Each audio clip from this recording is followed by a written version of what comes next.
Survivor Game Changers. It's a cast so questionable several members have game changer memes specifically about them, with even the contestants on the show bashing on people pre-season who didn't deserve to be there.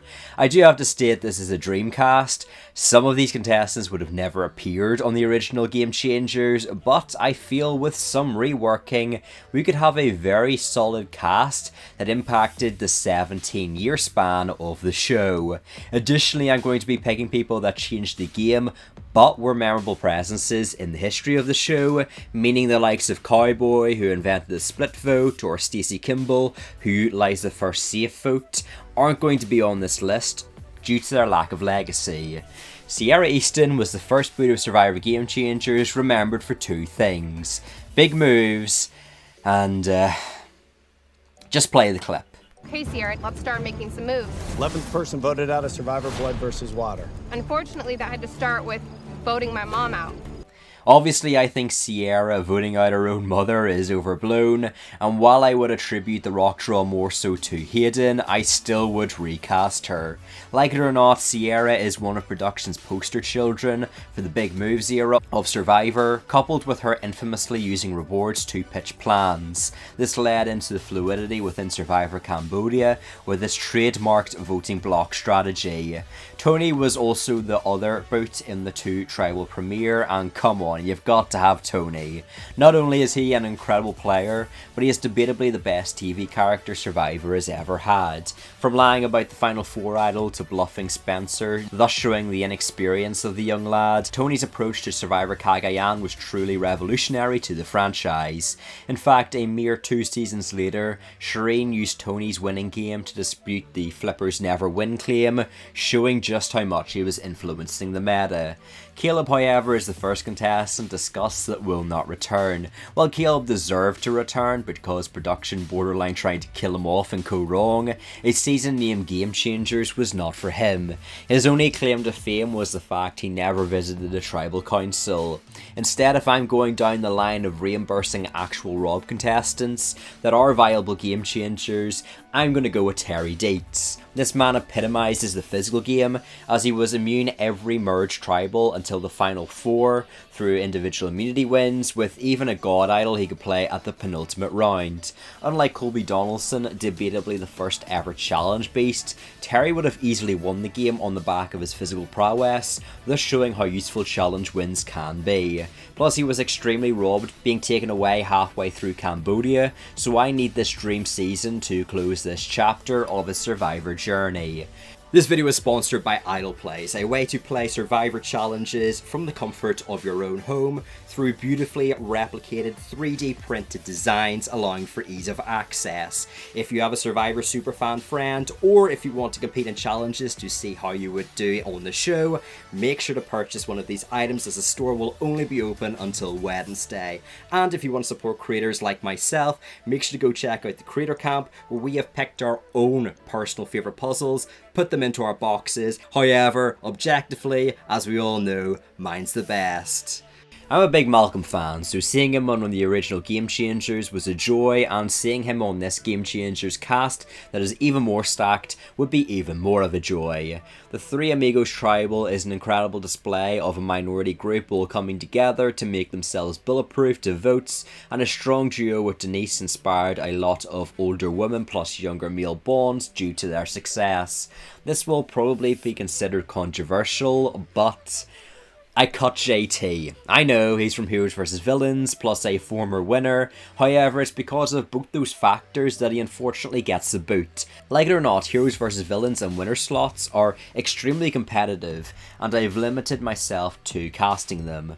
4 for Heroes vs Villains and a maximum of 6 winners. So JT was an unfortunate casualty. While I recognise JT played the first perfect game, I also feel after season 20, a bit knocked out of the show, making making subsequent appearances almost destined to be weaker. In a similar train of thought, however, I'm going with the first ever unanimous winner in Earl Cole to replace him. Considering Earl is one of the more forgotten winners, it would be a great opportunity to see him return on a bit more of a mismatch of a season like Game Changers. After all, he formed the first successful race-based alliance that is very prevalent, especially considering nowadays. But in spite of taking up both a heroes versus villains and a winner's slot, one of the very few casting decisions production got correct was bringing back two-time winner Sandra Diaz-Twine. Not only would it be insane not to bring back the only person who won twice, but her anyone but me mantra is perhaps one of the most recited game plans in Survivor history. It's an easy decision, therefore, in my opinion. Well, I think we all knew this moment would come. Varner absolutely stained his reputation on Game Changers for the majority of fans, but even from a casting perspective, his prior legacy didn't even fit the theme, unless you class eating apples with peanut butter and not gagging as an impressive feat. There's no real obvious segue here, so I'm going to pivot instead to Rob Cesternino. If it hasn't already become obvious, this is a dream season. Rob would have never accepted this due to his podcast back then, but when I look at Rob's achievements in the Amazon, his aggressive flipping style game redefined how to play Survivor, so much so he was practically considered the winner of the Amazon after it aired. And with that, we make it to the merge, which, if you thought we had too many cuts pre-merge, all I can say is strap in. The first person to the slaughterhouse is Haley. I mean, I'm sorry Haley, cute girl, but I'm not sure what she did to change the game, a wise man once said. Instead, I've got to go with the last standing Oolong and Guatemala captain, Stephanie, who would be a really fun old school representative, especially considering an underwhelming heroes versus villains run she can rebound from in this season. The Oolong tribe is regarded as probably the biggest train wreck of a tribe, and yet Stephanie overcoming this downfall to be one of the last standing is quite the prestige. Aussie, I think you can argue, is in a similar vein to JT of it being questionable what they have left to prove, but he is the face of the physical game, winning 5 immunities, and had to be voted out 3 times in Survivor South Pacific because he was destroying everyone else in Redemption Island duels, so I kept him on. Someone not so good at challenges is alleged gymnast Debbie Wanner, and without much of a legacy, she'll also be taking a tumble off this list. But that doesn't mean I can completely discard the older woman archetype, as Kathy provides a solid backup option. While Marquesas is only remembered by production for Boston Rob, Kathy did take part in one of the biggest flips in Survivor history, and the first true flip, by taking out John. Sure, you can make the argument that at the age of 61, Kathy would be up there in the numbers, but there have been several people casted even older than Kathy that have made deep runs in their seasons, so I think it would be fine. Personally, I didn't mind the inclusion of Zeke on Game Changers. Sure, I would have preferred David Wright, but he was by far the least controversial returnee on the board. That being said, considering the legacy of this new cast, I have to chop him for yet another winner with a strong legacy in Jeremy Collins. Jeremy is one of the most popular winners ever, and while his strategy in keeping meat shields was used in previous seasons, it wasn't specified as such an overt part of a contestant's strategy. Instead, Jeremy clearly outlined he intended to work with Savage and Joe simply because they would be targeted over him, and well, he was correct. Game changer Sierra Dawn Thomas is, well, you're not going to believe this, not a game changer. Her being a questionable pick has been made a meme in this community, with even peers wondering how she got casted. The actual answer is that she was an alternate for Natalie Anderson due to her sustaining concussion. So I guess I'm going to smash my own mini hourglass. Cheers, Erica, I'll buy you a pint or something when you're next in NI, but this will allow me to reverse Natalie's concussion and place her on the cast. Every move Natalie made from the final 7 and on was some of the best Survivor gameplay I've ever seen, either being used to undercut her rivals or excel her positioning. It's a shame we didn't get to see her in the original Game Changer season, as I feel she would have had a really strong showing. Andrea is another one of these contestants that by no means was a controversial selection, and I think on any season they're a consistent pick who will make it far while being decently entertaining. That being said, another young blonde had to take her place on my list with the infamous Kelly Wentworth. We knew Kelly was always open to another return after Cambodia, and her IdolPlay blocking a legendary 9 votes definitely secures her legendary status as a game changer. Survivor Game Changers was speculated to originally be winners versus jury versus pre-jury, and if that were to be the case, Michaela would have been a fine addition.